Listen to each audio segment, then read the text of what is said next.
I hope everyone had a wonderful and inspiring Shavuot.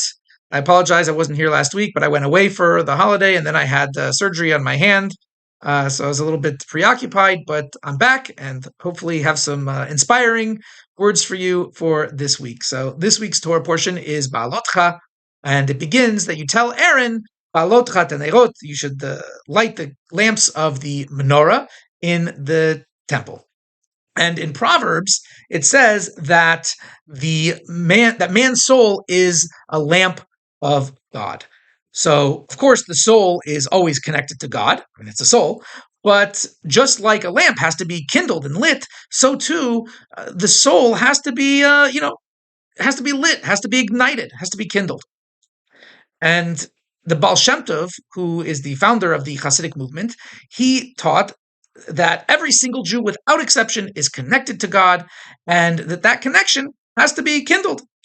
And nowadays, you might say you have to flip the switch or push the button, but you have to do something to kind of reveal that connection. And that was Aaron's job. His job was to light those lamps, right? To kindle the lamp of every single Jew, to excite the soul and reveal that fiery love that everyone has for God within their soul. And Aaron, being a priest, he represents the leaders of the generations, right? Every generation has its leaders. And so they're the ones who are imbued with special talents to connect the Jewish people and inspire the Jewish people to goodness and kindness. Now, just like the menorah in the temple, while it was normally done with a priest, the truth is anyone could light the menorah in the temple. Even a non-priest could light the menorah and it would be kosher. So that teaches us that it's not just the job of the leaders to inspire the people, but really every single one of us has to go out there and help another person and inspire another Jew to do mitzvot, to learn Torah, to connect to God, to spread goodness and kindness. And you never know what it might be. It could be just a word that you say to them, a kind gesture. You never know what's going to kindle that fire within them. And so every time you have a chance to connect to another person, you should take it. Grab that, carpe diem, as they say, right? Chaperein, as we say in Yiddish. You should grab the opportunity to do it because you never know what's going to inspire and help another person.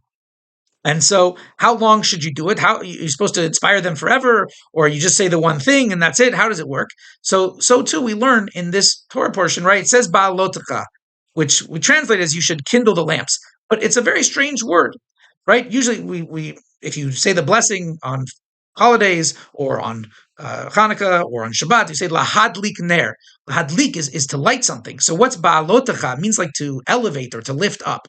So the commentaries say that Aaron would do it until the flame lifts up by itself, until it's ignited and the flame is elevating all by itself. And so too, when we are dealing with another person, that we have to do it to the point where they are their own powerhouse of goodness and kindness, where they are now able to stand on their own 2 feet with encouragement. And when it comes to goodness and godliness, that they're able to do it on their own and then even inspire others. So we have to go out there and connect with another person, ignite their soul. And by the way, when you help encourage and inspire someone else, it also encourages and inspires you.